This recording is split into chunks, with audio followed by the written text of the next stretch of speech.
All right, so the Pixel 8a has been out for almost 6 months now. I mean, we're almost at the end of 2024, and for only $330, personally, I think the 8A is probably the best bang for your buck in the compact phone category. Now, if you're one of the many people out there that prefer compact phones, you already know they're a lot more pocket friendly, but they're also a lot easier to manage when you're doing things like quick tasks. But they're not so great when you're traveling, for example, when you want to see like more information on your display, like a nearby restaurant menu or a map, for example, when you're using GPS. So typically that's probably when you'll want something with a bigger display, right? Like the Pixel 9 Pro, for example, or like the Samsung Galaxy Ultra devices. The curved frame on the 8A is really comfortable, especially on the Pinky, but I do prefer the more modern look of the flat frame on the Pixel 9s. Now, while we're used to glass backs coming on phones these days, the Pixel 8A has a plastic back. Yeah, glass would make it feel a little bit more premium, but for $330, I mean, at that price, are you really all that bothered? Now, thankfully, the 8A does come with a completely flat display, so you shouldn't have any issues with screen protectors or cases, for example. And it is IP67 dust and water resistance, which is really nice for such an affordable phone. So as we all know, Pixel phones have like the worst fingerprint readers of all the phones ever, right? Well, the Pixel 8A is no different. Of course, it's gonna work. Yeah, it's gonna work perfectly for me on camera now, but that has largely not been the case over the past 6 months. So as a result, I had to set up all 4 fingerprints that it allows you to set up, and it still was extremely inconsistent, so I had to opt for also setting up face unlock, which is what I recommend you do as well if you decide to pick up the 8A. So the display is a 6.1-inch OLED with a resolution of 1080 by 2400, so a 20:1 aspect ratio, and it supports a refresh rate of 120 Hz. Now, display brightness is very important to me because I spend a lot of time outdoors, and the 8A's display gets super duper bright. So when it comes to peak brightness, notably for HDR content, it goes up to 2000 nits, which is crazy, crazy bright. And in auto mode outdoors, it'll go up to 1500 nits, which is also extremely bright, rivaling a lot of Samsung's phones. And it also gets really, really dim, I think down to about like 1.5 nits, if you can see anything there. So plenty bright, plenty dim, baby. And taking a look at some images here, I do have the color spacer, the display settings to adaptive mode instead of natural. I really prefer how adaptive looks. You can see it's got a really, really nice balance between saturation and vibrancy. The colors look absolutely fantastic, and then you pair all of that with 2000 nits max peak brightness for HDR content, 1500 in auto outdoors. I think it's like 750 to 1000 manual brightness. Fantastic display. Seriously impressive display for the price, man. I did want to mention, however, that I have been using a screen protector up until I started the video because we've only got Corning Gorilla Glass 3 on the display. And back when Corning Gorilla Glass 3 was sort of the standard among devices several years ago, I haven't had much luck with it. Very scratch prone, so I'd highly recommend getting yourself a screen protector. Now, out of the box, initially my user experience was not that great. A lot of problems with like scroll stuttering, apps would apparently hang on launch. I never dealt with the apps hang on launch, but I did deal with a ton of scrolling lag. But after about 2 months of updates, maybe even before that, everything's fine now. All the software updates fixed all those bugs. There shouldn't be any issues. However, I'm still not a big fan of the haptic motor. It still feels extremely soft, almost tinny feeling. When you're playing music, especially at louder volumes through the speakers, it seems like everything else kind of overwhelms the speakers, and so it starts to sound really, really muddy. In contrast, watching content like dialogue, like YouTube videos and so on, speech sounds phenomenal. Now, if you're into games at all, it'll run all your games just fine.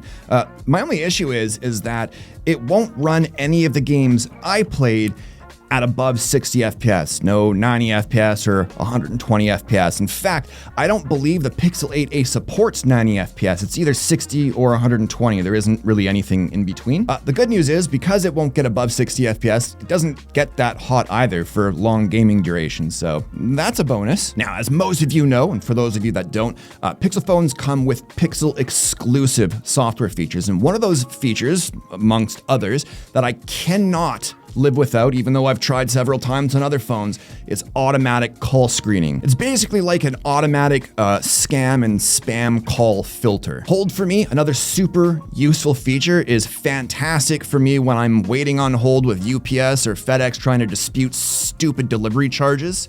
You know what I'm talking about. Another feature I'd really love is direct my call. Really handy when you're calling into a 1-800 number so you don't have to sit there and listen to all the bloody menu options. Just displays it right on the screen for you so you can pick and choose what you want. Unfortunately, it's not available in Canada yet. Now, another super useful feature that's highly underrated, select image and text from app overview. So let me show you what I mean. So you'll be at the home screen here, right? Go ahead and bring up your app overview. Now, typically in the YouTube Music app, you can't just highlight, for instance, like the artist's name, right? But in app overview, you can. Just press and hold on whatever it is you want, and you can select any text you want. Same thing with the image. Press and hold on the image. You can see I can copy it, I can share it, I can save it to my phone. And obviously the photo editing features on Pixel phones are super, super powerful, right? Like you can import photos that weren't even taken on your Pixel phone. Friends can send you photos from their iPhones, and you can do all kinds of neat stuff using their AI and all their fancy algorithms, etc., etc.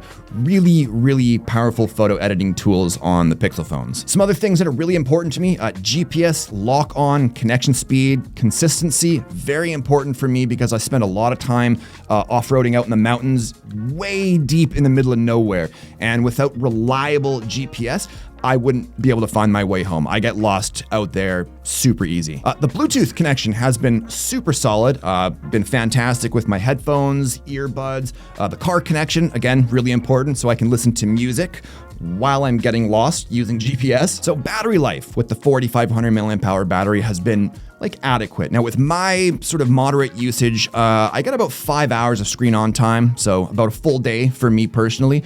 Now, heavier use days, like when I'm out exploring in the mountains, I'm using GPS, max brightness, Bluetoothing music to my car, taking pictures. I get about 3 to 4 hours of screen on time, so I'll crush that by the afternoon and have to plug it back in. So that's adequate, right? Unfortunately, we're still stuck with 18 watt max wired charging. That's getting a bit old. That probably should have been upgraded even on the 8A. And unfortunately, we're also still stuck with 7.5 watt wireless charging, which is also extremely old. So the 8A comes with the exact same camera setup as the 7A. In fact, it's actually the exact same as the Pixel 8, just without the macro capabilities. So we've got a 64 megapixel main camera, a 13 megapixel ultra wide, and a 13 megapixel front camera. Now, one thing some folks might miss in the camera app is you'll notice there's no option for pro mode settings, but you're probably not overly concerned about perfectly dialed in photos if you're buying a compact phone anyways, right? Anyways, images look excellent as usual coming from a Pixel phone. We get super well balanced colors and saturation as well as a ton of dynamic range. The ultra wide matches up with the main camera really, really well and has very little to no noticeable noise. And the exposure is handled really, really well by both sensors. 4K video at 30p looks great.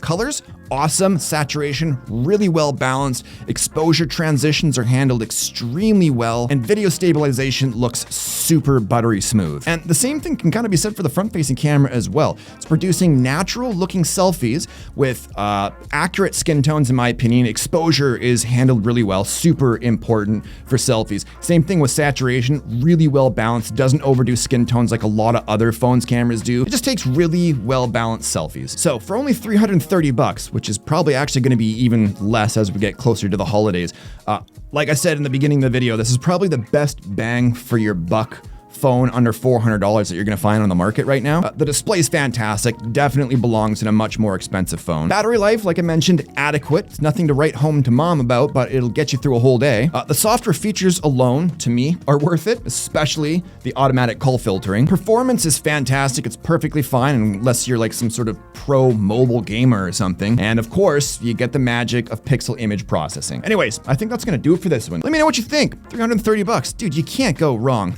Thanks as always for watching, and I'll talk to you on the next one. Cheers.